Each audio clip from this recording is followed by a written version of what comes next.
ഇനി ഞങ്ങൾ പോയത് ശ്രീ വെങ്കടേശ്വര കൊണ്ട ക്ഷേത്രത്തിലേക്കാണ്.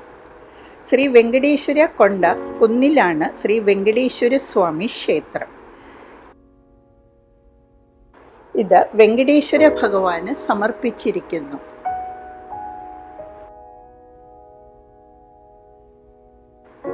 ഇത് കുന്നിൻ മുകളിലാണ്. 250 സ്റ്റെപ്പ് കയറി നടന്നും അവരുടെ സ്വന്തം വണ്ടിയിലും ഓട്ടോയിലും പോകാം. വെങ്കടേശ്വര സ്വാമി ക്ഷേത്രം ഞായറാഴ്ച ഒഴികെ ബാക്കി എല്ലാ ദിവസവും രാവിലെ 5 മണി മുതൽ വൈകിട്ട് 7 മണി വരെ തുറന്നിരിക്കും.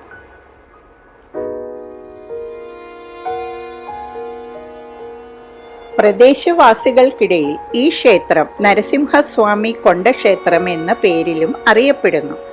നിരവധി തെലുങ്ക് ലിഖിതങ്ങൾ അനുസരിച്ച് ഈ ക്ഷേത്രം 1866 ഒരു യൂറോപ്യൻ ക്യാപ്റ്റൻ ബ്ലാക്ക്മോർ ആണ് നിർമ്മിച്ചത് എന്ന് പറയപ്പെടുന്നു.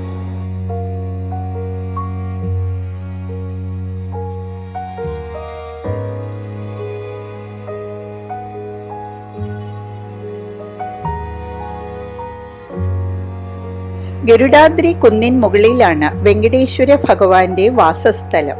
ദൂരെ നിന്ന് നോക്കുമ്പോൾ വെങ്കടേശ്വരനും ലക്ഷ്മിയും ഇരിക്കുന്ന ഗരുഡന്റെ ആകൃതി പോലെയാണ് കുന്നിന്റെ രൂപം.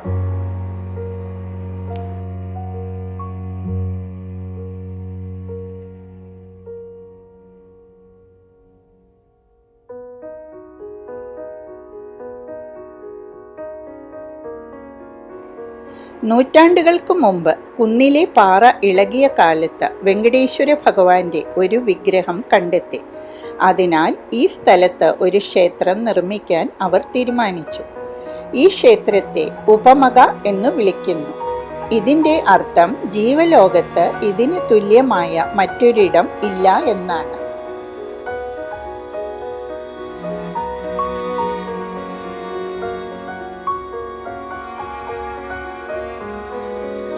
വെങ്കടേശ്വര ഭഗവാൻ സന്താനങ്ങളുടെ ദാതാവായാണ് അറിയപ്പെടുന്നത്. ശില്പം, വാസ്തുവിദ്യയ്ക്ക് പേരുകേട്ട ഈ ക്ഷേത്രത്തിന് ഒരു ചെറിയ പിരമിഡൽ ഗോപുരമാണ്.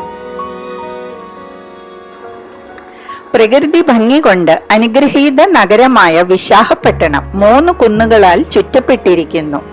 ശ്രീ വെങ്കടേശ്വര കൊണ്ട, റോസ് കൊണ്ട, ദർഗ കൊണ്ട എന്നിങ്ങനെ. കൊണ്ട എന്നാൽ തെലുങ്കിൽ കുന്ന് എന്നാണ് അർത്ഥം. ഈ 3 കുന്നും വ്യത്യസ്ത മതങ്ങളെ പ്രതിനിധീകരിക്കുന്നു.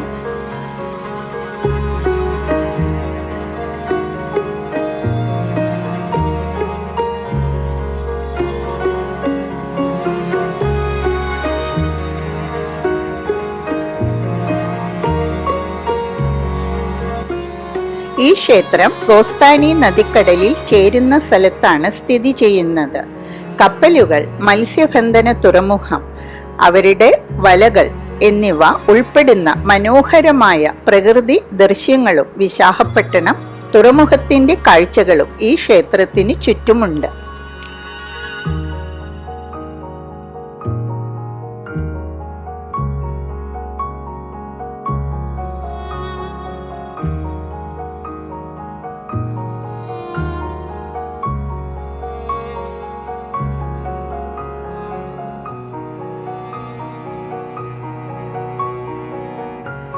ക്ഷേത്രത്തിൽ തൊഴുതു കഴിഞ്ഞ് ഞങ്ങൾ കൈലാസഗിരി കുന്നുകൾ കാണാനാണ് പോയത്.